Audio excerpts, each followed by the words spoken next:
Assalamualaikum and very good day to everyone. So welcome to our Psychology in Education podcast, and my name is Saad bin Nasran, your moderator, and I will be the interviewer for today's discussion. So before we begin, let's introduce ourselves. Hello everyone, my name is Muhammad Akil bin Abdul Karim. And my name is Muhammad Siddiq bin Shafiq. Good day, my name is Roger Daniel Balai. Yo, what up? My name is Afi Akasha bin Muhammad Azhar. Okay, thank you. So today we will be discussing about the movie Dead Poets Society from an educational psychology perspective. And the movie tells the story of Todd Anderson, a student who arrives at the Street Warren Academy.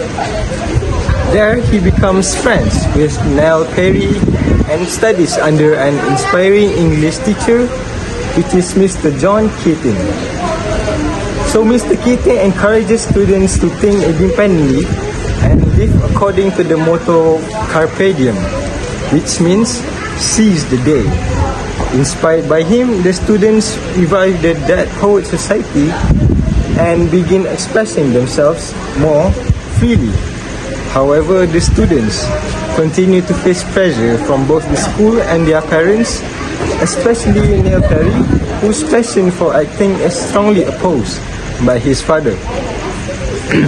The movie eventually ends with Mr. Keating's dismissal and the famous scene where students stand on their desks to show their respect for him. So today our discussion focuses on the question, how does academic pressure affect students' performance and well-being in society? Alright, to begin, let's discuss the main educational psychology issue identified in the movie. So Akil, what do you think is the central issue? The main issue is traditional authority teaching. You see, in Welton Academy, they promote strict discipline, conformity, obedience, and academic achievement. Students are expected to follow rules and authority figures rather than think on their own or express their own opinions. Thank you, Akil.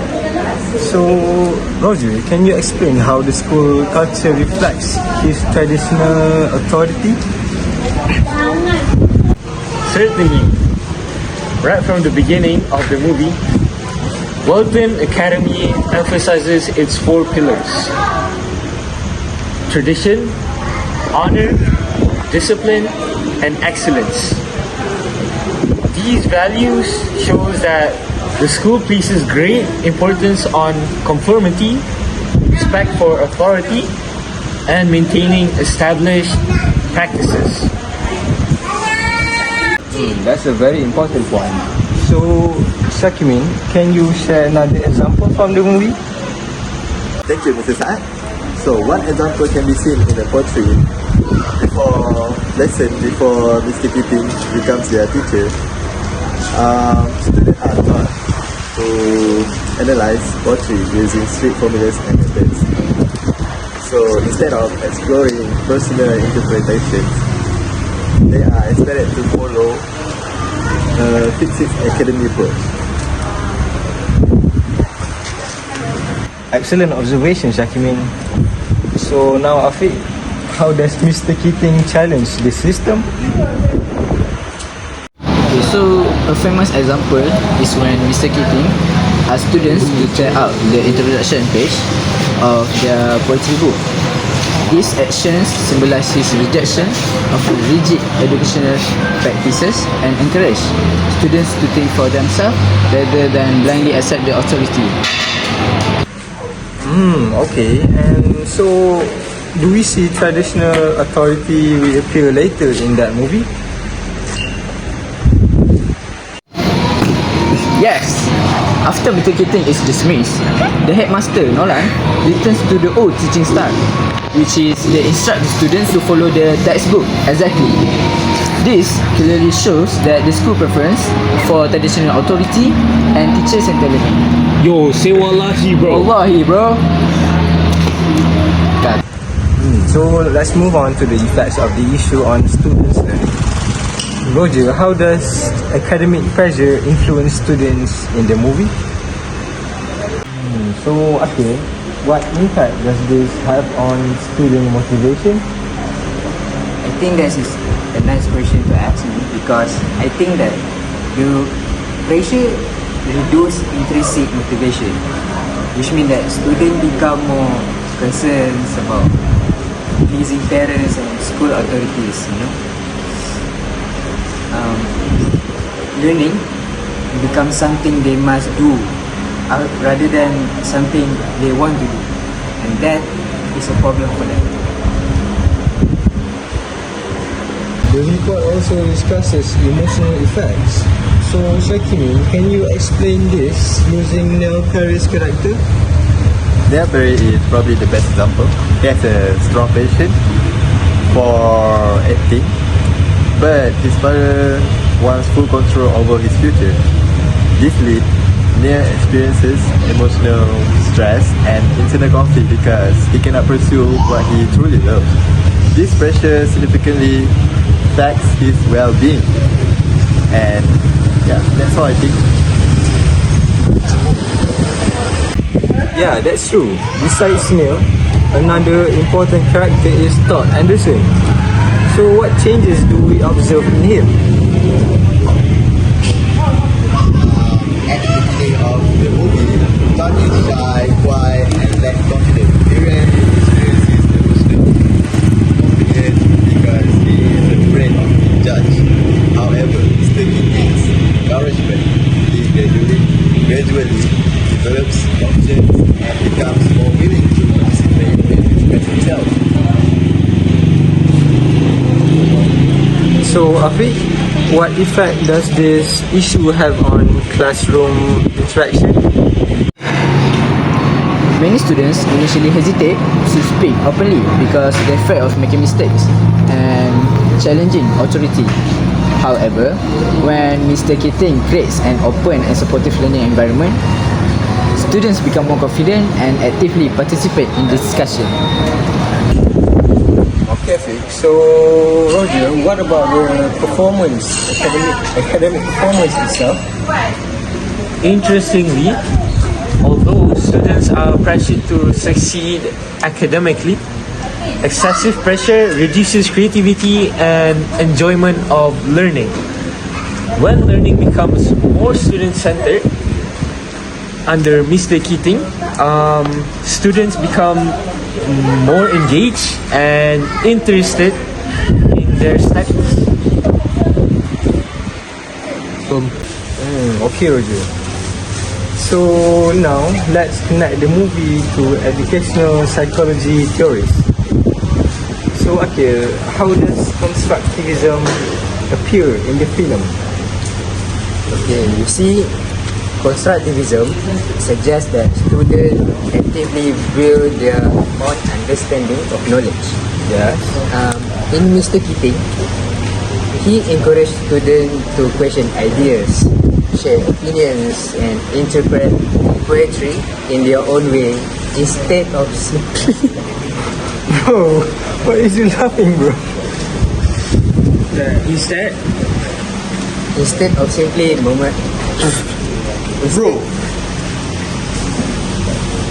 instead of simply memorizing information from textbooks. This promotes critical thinking and meaningful learning. Yo, chat, bro. Yo, serious ah? for real? Chat, bro. Serious ah? I never watched the movie. Okay, that's a good one. So right now, Roger, what about information processing and cognitive theory? Mr. Keating uses activities that help students process information more deeply. One memorable example is when he asks students to stand on their desks and look at the classroom from a different perspective. This activity helps students remember the lesson because it creates a meaningful and memorable learning experience. Yeah, bro, I agree with you, Roger. Okay, thank you. This lesson was not really about just standing on the desk. It was about understanding the different perspective that which is can lead to different ways of thinking. Excellent point, Roger. So, Shakimin, let me ask you, how does behavioral theory relate to the movie? Behavior theory can be seen through positive reinforcement. Instead of using fear or punishment, Mr. Keating encourages students whenever they feel to participate or express their ideas. His support increases students' confidence and motivates them to continue participating. Mr. Keating lessons are engaging, meaningful, and connected to student life because he encouraged the active participation to promote critical thinking and creates a memorable learning experience. Because of this, students become more motivated and develop a stronger appreciation for learning. Okay, Shakimin. So, finally, Afiq, how does the movie relate to the concept of an effective lesson to you? That's correct. When English lessons focuses on the only examinations, students may begin to see English as a subject to memorize rather than a tool for communication.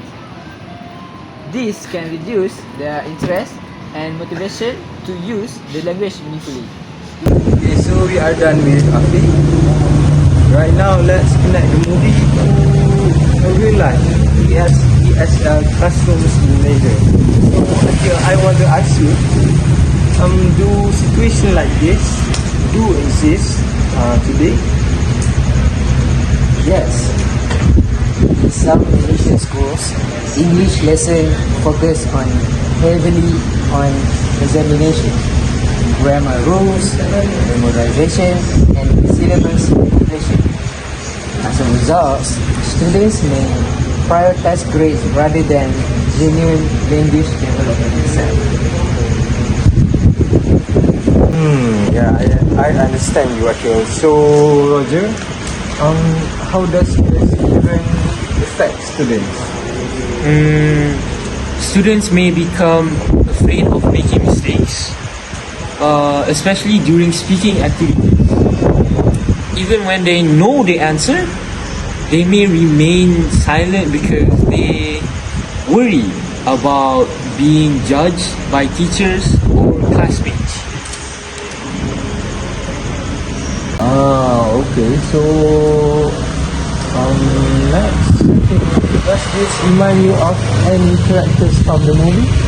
Yo, definitely. It reminds me of both Blair and Todd. Similar to them, many students experience pressure from parents, teachers, and society. This pressure can affect their confidence, participation, and emotional well-being. I'm sorry. Oh, that's insane. Shakimin, yeah, I see that. So, Afiq, the report also mentions that students may view English differently because of this pressure. Okay. Afiq, blah blah blah blah blah.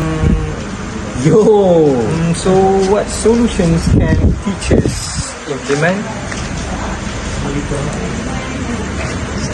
Teachers can introduce a group discussion, pair work, role plays, presentation, project-based learning, and collaborative activities.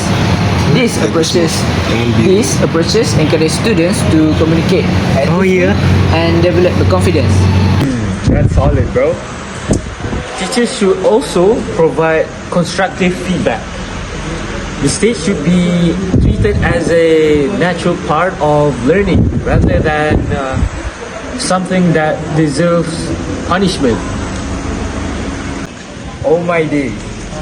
By applying educational psychology principles such as constructivism, cognitive theory, positive reinforcement, and effective lesson planning, teachers can create classroom where students feel safe, respected, and motivated to learn.